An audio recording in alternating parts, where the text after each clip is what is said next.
Alrighty, we're just about wrapped up with our nav drawers. So let's go ahead and implement the appropriate layouts that we need in order for our nav drawer to work. So the appropriate layouts and the appropriate IDs. So if we jump into our nav drawer implementation, we see we already have a roadmap of things we have to do. We have to create this layout, this list item nav drawer, and he has to have an icon, a text, and a badge. So let's go ahead and do that. What I'm going to do here is I'm going to put my keyboard cursor on this red text, and I'm going to hit Alt-Enter, and then Enter, which will bring up my new resource file with the list item navdrawer.xml pre-filled in the file name. The root element will be a linear layout, so that was lucky. Let's go ahead and hit Enter, and we now have our awesome linear layout. So let's go ahead and write out our properties for our root element. Our orientation is going to be horizontal, not vertical, because remember, this is what we're trying to get here. We're trying to get an icon here, a text here, and another text here. That's our goal. So we'll be horizontal. Our layout height is going to be 48 dp, which is what Google recommends for the height of navigation drawer items. Our layout width, of course, will be match parent because we want to fill the entire row. Then I'm going to do something interesting here. I'm going to say background, and I'm going to say $Android adder selectable item background. So the selectable item background is a really cool background drawable that's a state machine. I wonder if it'll show me the source if I control click. No, unfortunately it's not. But it's a state machine in that it'll change the background of the view when you click and hold on it. So that's the behavior I want. I want it to behave like that. I want to be able to click down on it and see visual feedback. It'll also afford us the ripple effect when used in Android 5. So for example, right here, you see this? When I hold down, that is what that attribute does. When I hold down and click, I get that nice ripple effect, and I get a different background when I hold down and click just by referencing this drawable. So that's a really cool little trick to keep in mind right there. Then I'm going to give it a padding left of 16 dp and a padding right of 16 dp. Finally, I'm going to give it a gravity, not a layout gravity, a normal gravity, which remember, layout gravity applies to how this element's laid out in its parent. Normal gravity applies to how this object's children are laid out within it. We're going to say start and center vertical. So all our elements will be centered vertically. As you can see here, that's how we have it. Okay, so that's our linear layout. Let's start off with our image view. Our image view is going to have a width of 24 dp, and a height of 24 dp. I could alias that out into a dimensions file if I wanted to. It's going to have an ID. Now, what's the ID? We've already chosen the ID. The chosen ID is list item nav drawer icon. So that's what we're going to use.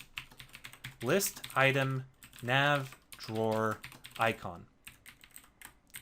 So then we have our ID, and then we want a, let's go ahead and implement a margin end of 16 dp to push the text over to the right.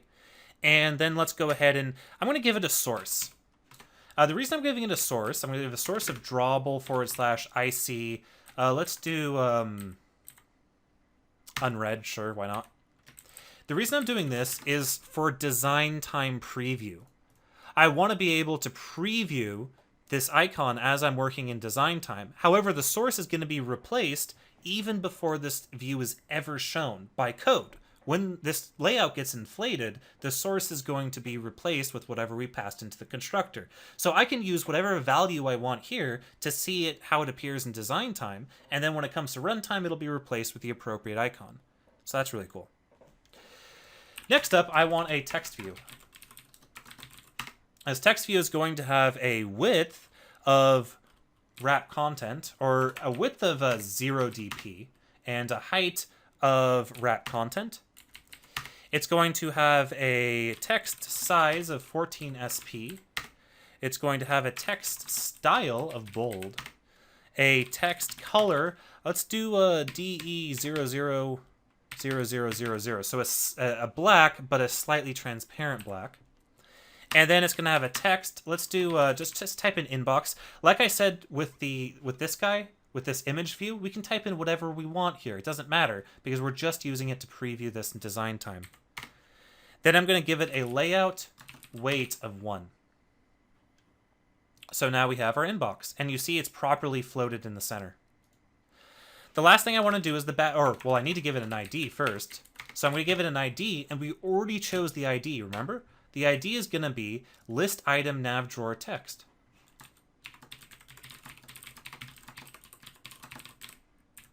Finally, let's go ahead and do our badge. Our badge is going to have a width of wrap content, a height of wrap content, a text of, let's just do 30 to see how that looks. So you see the badge all the way to the right-hand side. We can give it a background of something. We can give it a background of like 444, and we can give it a text color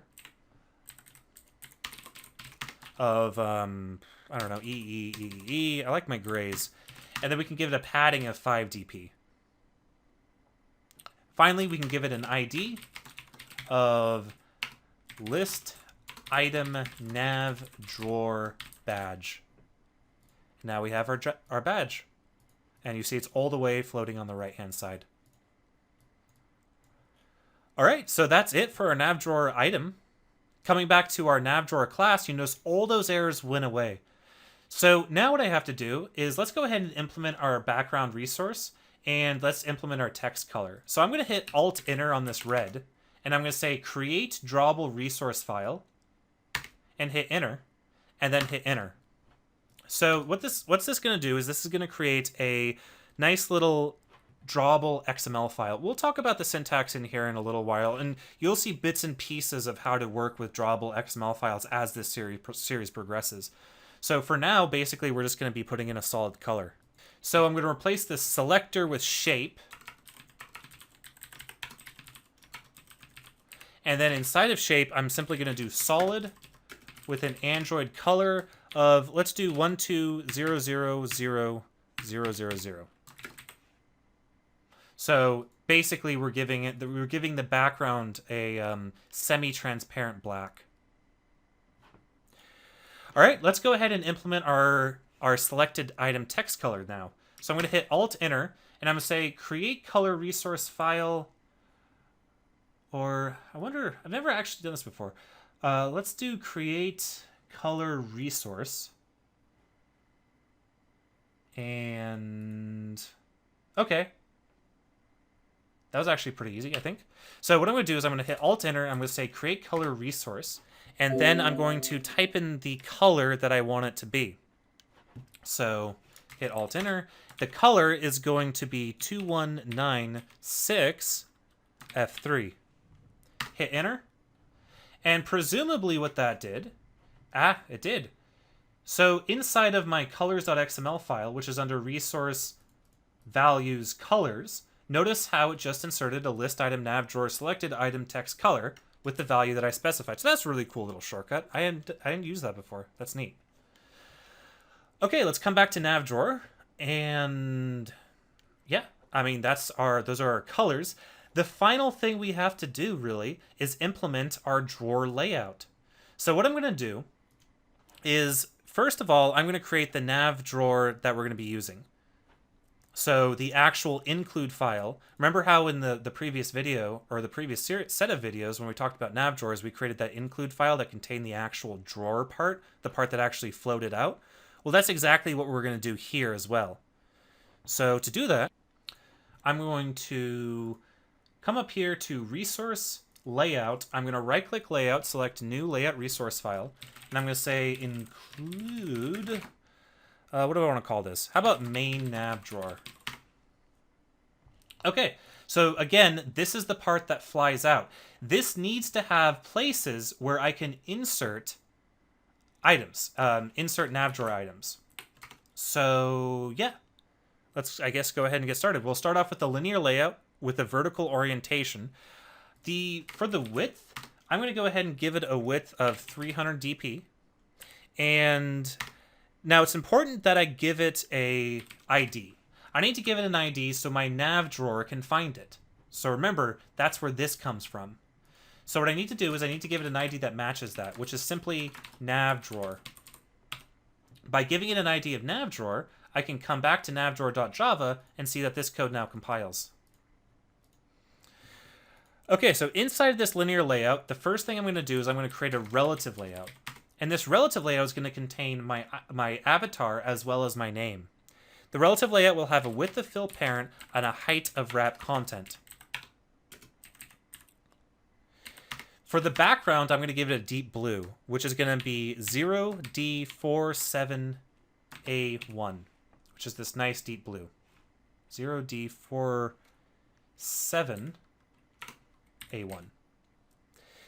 And then I'm going to go ahead and inside of my relative layout, I'm going to create an image view. And the image view is going to be for my avatar.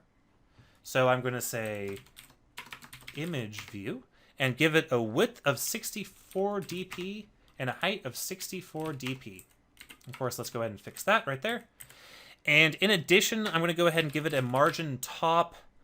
Well, I guess I can go ahead and just give it a margin of 16 device-independent pixels. And then, of course, I'm going to want to give it an ID. So I'm going to give it an ID of include main nav drawer avatar.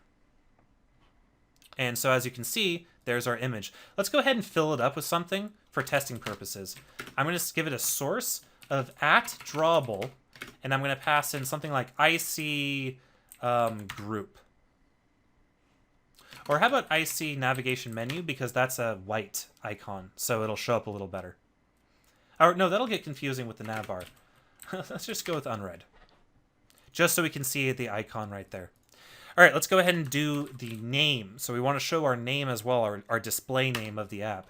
The width of the text view will be wrap content. The height of the text view will be wrap content. It will be below the image view. So what I want to do here, or not below the image view, it'll be to the right of the image view. So to do that, I'm going to say to end of drawer avatar. So that'll place it to the right. And then I want to go ahead and say align top drawer avatar. So the top is aligned with it.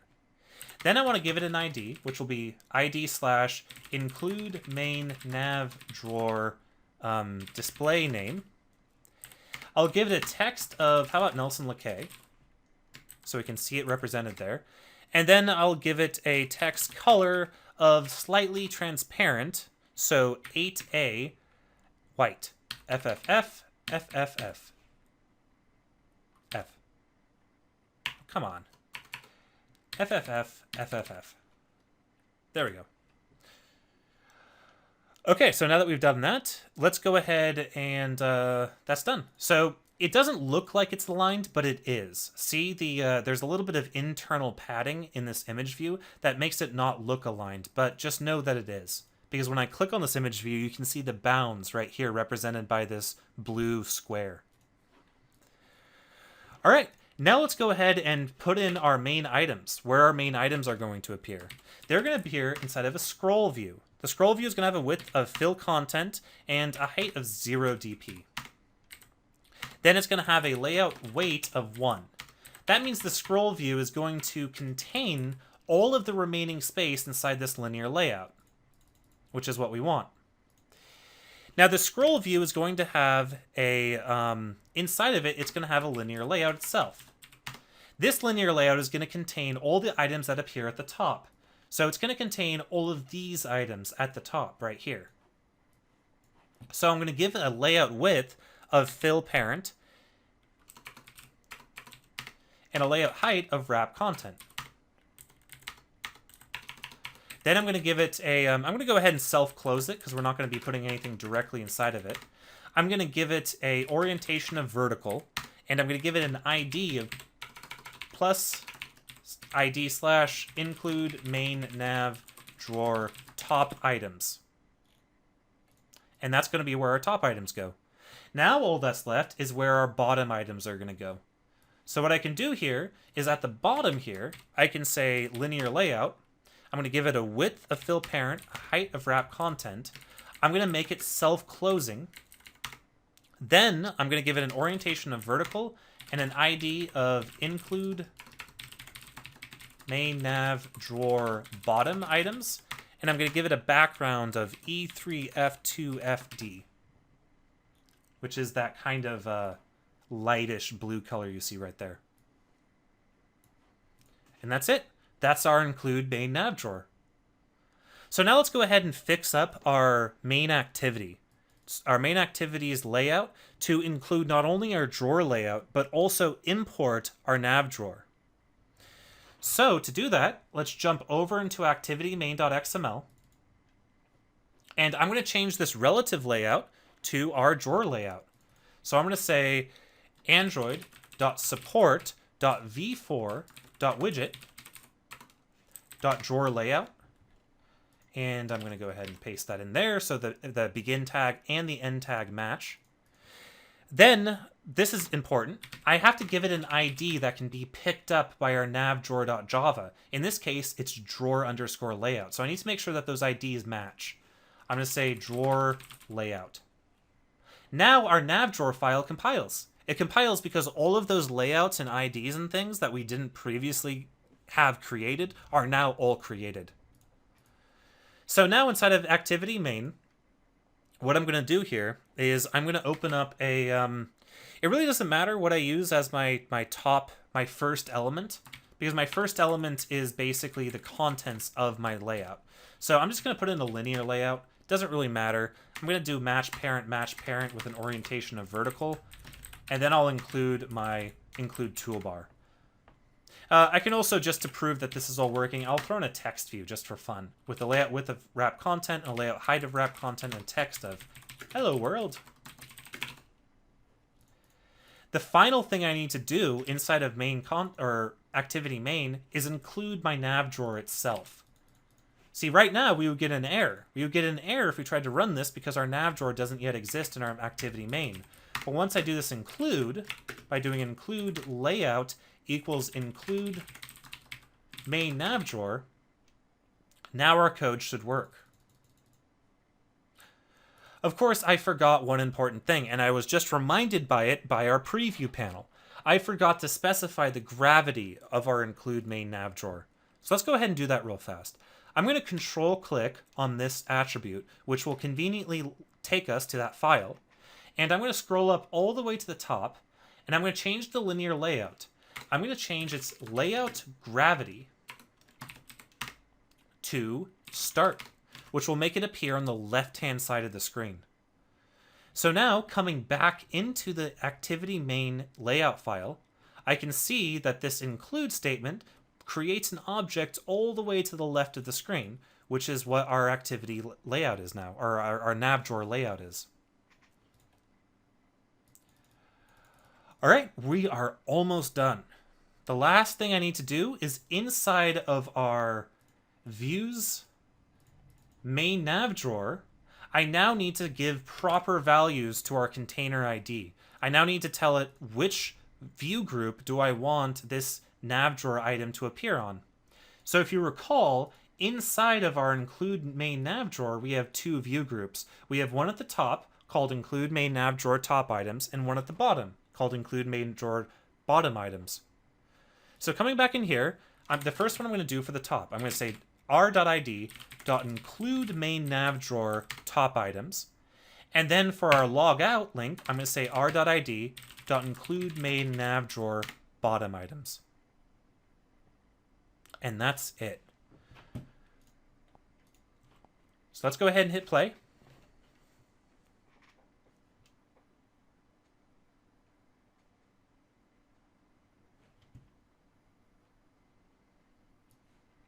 And I'll go ahead and log in and hit login and check that out. We have our hamburger. If I scroll to the right, we have our layout. Now, unfortunately, I forgot to put a background on our nav drawer. I'll fix that here in a moment. If I hit logout, nothing happens because of another thing I totally forgot about. Anyway, that's not too bad for having not tested this in so long. We have two problems.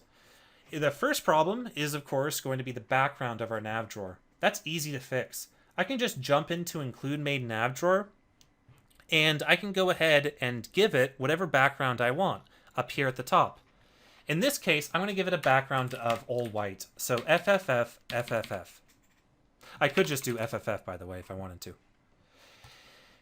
Next up, I now need to fix the fact that the click handlers aren't working. The reason the click handlers aren't working is because I totally forgot to tell the click handlers to register themselves. So let's fix that. Jumping into the views package, I can open up NavDrawer, and scrolling down all the way into our basic NavDrawer item, when we inflate the view, what I want to do is right after we inflate the view, I want to say view.setOnClickListener this. Now, if you get an error here, that means you didn't implement the view.onClickListener on the basic NavDrawer item. So let's go ahead and hit play and see what that did for us. Hopefully that resolved the two issues. So let's log in. Let's log in. Let's click the hamburger and check that out. Our background works. And we can click on items. So if I click on log out, it says you have logged out. Now it doesn't make the navbar go away because we overrode that functionality. Also notice how inbox is highlighted. Inbox is highlighted because that's the activity we are already in. All right, so that's basically our awesome NavDrawer item stuff things. So to manipulate your NavDrawer, you just invoke these add items, add your basic NavDrawer items or your activity NavDrawer items, and so on and so on. Pretty straightforward, and you can customize it to however you want. So again, this is just an example of how we can use object-oriented techniques to make less code and to make our code a little bit more modular and only have responsibilities be in singular places. Because usually, where would you see code like this? You would see it strewn about your base activity class, and it would be really ugly. In this particular scenario, we now have all that functionality encapsulated into one class right here, our main NavDrawer. All right, that just about wraps everything up, and we'll see you guys in the next